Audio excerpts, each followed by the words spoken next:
तुर्क और अरब एक दूसरे के खून के प्यासे क्यों हैं और उनका माजी क्यों खून आलूद है? तैयब एर्दोगान से सऊदी अरब क्यों खाइफ है और कैसे एर्दोगान ने सऊदियों के मंसूबे मलियामेट किए? एर्दोगान कब और कैसे एक नई रियासत बनाने की तैयारी कर रहे हैं? तारीख में तुर्कियों ने कौन से सऊदी शाह का सर कलम किया था और उसके पीछे क्या वजह थी? अस्सलामुअलैकुम नाजरीन, मेरा नाम है अकील और आप देख रहे हैं द इस्लामी कॉर्नर।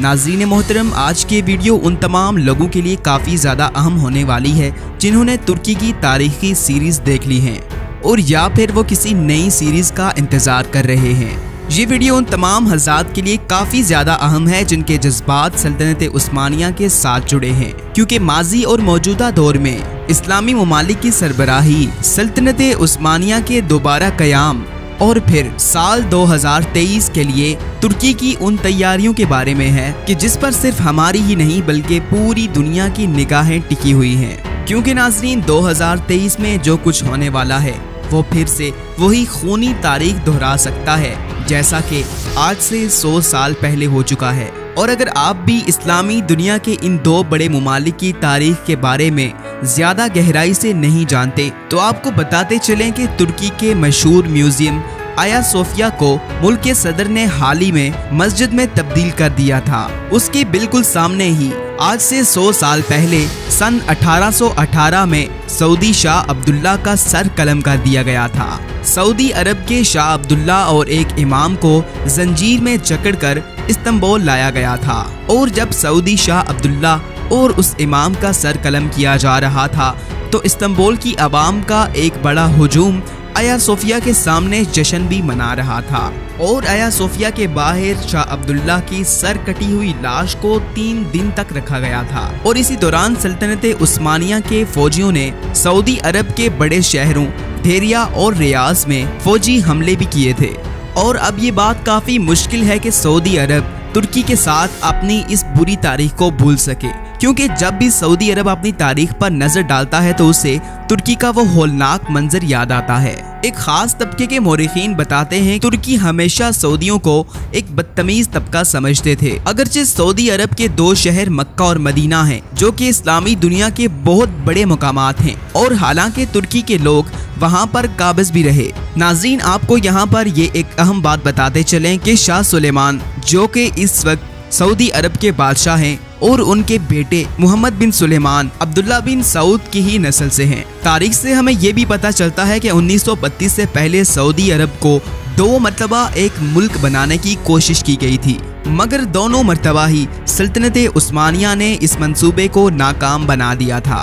पहली बार 1818 में जबकि दूसरी बार 1871 में। सऊदी अरब की ये कोशिश उस वक्त कामयाब हुई जब उन्होंने पहली जंग अजीम में बरतानिया का साथ दिया और तुर्की को उनका सामना करना पड़ा। और अब हाल में एक मरतबा फिर एर्दोगान सल्तनत उस्मानिया की उस तारीख को दोबारा जिंदा करने की कोशिश कर रहे हैं और इसकी ताज़ा मिसाल आया सोफिया है। तुर्की और सऊदी अरब दोनों ही सुन्नी अक्सरियती मुस्लिम ममालिक हैं, लेकिन इन दोनों की तारीख बहुत ही ज्यादा खून रेज है। तारीखी जराए के मुताबिक 1500 साल पुरानी आया सोफिया एक मस्जिद से पहले चर्च हुआ करता था। जदीद तुर्की के मुस्तफ़ा कमाल ने 1930 की दहाई में इसको एक म्यूजियम बनाया था, लेकिन तुर्की के मौजूदा सदर रजब तैयब एर्दोगान ने उसको एक मस्जिद बनाने का वादा किया था और उस वादे पर अमल करते हुए उन्होंने आया सोफिया को म्यूजियम से मस्जिद का दर्जा दे दिया। रजब तैयब एर्दोगान ने कई दफ़ा ये कहा है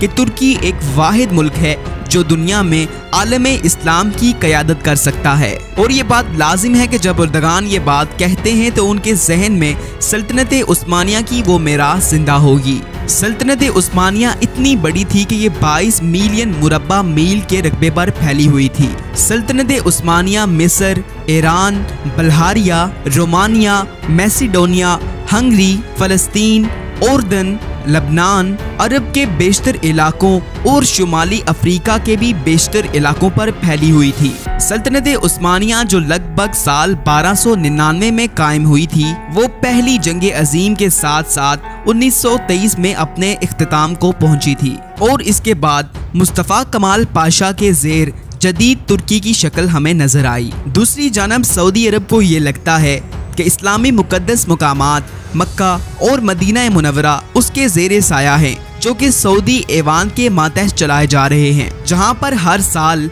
लाखों की तादाद में पूरी दुनिया से मुसलमान आते हैं। और ऐसी सूरत हाल में सऊदी अरब ये समझता है कि सिर्फ वही इस्लामी दुनिया की क़यादत कर सकता है। और दिलचस्पी की बात यह है कि यहाँ पर एक और तीसरा खिलाड़ी भी मौजूद है, जिसका नाम ईरान है। ईरान एक ऐसा मुल्क है जहाँ पर शिया फिरका की तादाद काफ़ी ज़्यादा है और वो ये बात भी जानता है कि वो सुन्नी मुसलमानों की क़यादत नहीं कर सकता।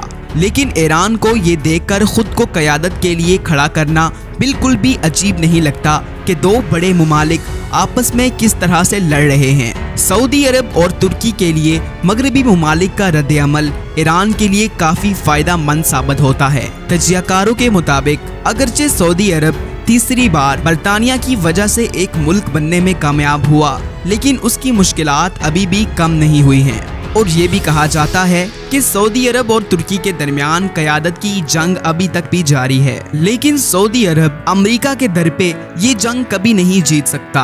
और सऊदी अरब का तेल अब ज्यादा देर तक काम नहीं आने वाला, क्योंकि अब तवानाई के ज़राए बदल रहे हैं और जल्द ही तेल का इस्तेमाल भी खत्म हो जाएगा और इसी वजह से अरबों की हैसियत में कमी वाक़ई हो सकती है। तो इन हालात के चलते हुए सऊदी अरब और मगरबी मुमालिक की मुताबिकत ज्यादा देर तक कायम नहीं रह सकेगी। दूसरी तरफ तैयब एर्दोगान की इस्लामी सल्तनत कायम करने और सऊदी अरब को रोकने की कोशिशें बैक वक्त चल रही हैं। उन्होंने सऊदी अरब को रोकने के लिए बहुत ज्यादा कोशिशें की। कतर में सऊदी जंग को रोकने के लिए उन्होंने अपनी फौज भी भेजी। सोमालिया से भी उन्होंने सऊदी फौजियों को भगाया। और इसी के साथ साथ एर्दोगान फलस्तीन और दीगर दुनिया के खस्ता हाल मुसलमानों के बारे में भी आवाज बुलंद करते हैं। अमेरिका के एक बड़े स्कॉलर ने द न्यू सुल्तान के नाम से तैयब एर्दोगान के जिंदगी के ऊपर एक किताब भी लिख डाली है। उस स्कॉलर के मुताबिक तैयब एर्दोगान एक मर्तबा फिर एक मजबूत इस्लामी शक्ल को कायम करना चाहते हैं,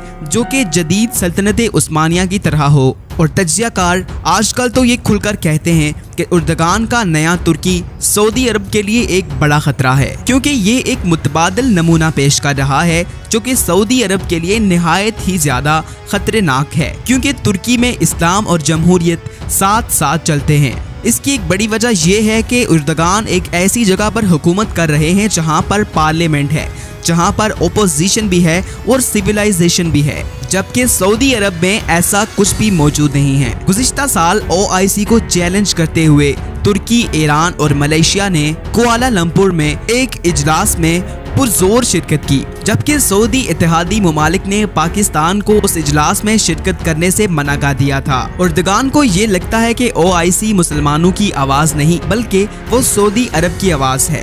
एर्दोगान OIC के मुतबादल एक तंजीम बनाने की कोशिश कर रहे हैं, जिसमें वो जल्द ही कामयाब हो जाएंगे। और ये सारी बातें इस बात का मुंह बोलता सबूत हैं कि वक्त आने पर तैयब एर्दोगान एक नई रियासत के कयाम के लिए बिल्कुल तैयार बैठे हैं और वो फिर से एक मर्तबा सल्तनत उस्मानिया को कायम करके मुस्लिम ममालिक की क़यादत करना चाहते हैं। तो नाज़रीन, ऐसे हालात में आप भी अपनी राय जरूर दीजिए कि कौन मुस्लिम ममालिक की क़यादत करने के काबिल है। तो नाज़रीन, इस मौजू पर कमेंट्स में अपनी राय देना ना भूलिएगा। वीडियो को लाइक कर दीजिएगा और चैनल को सब्सक्राइब कर दीजिएगा। इसी के साथ ही आपसे इजाज़त चाहूँगा। अल्लाह हाफिज़।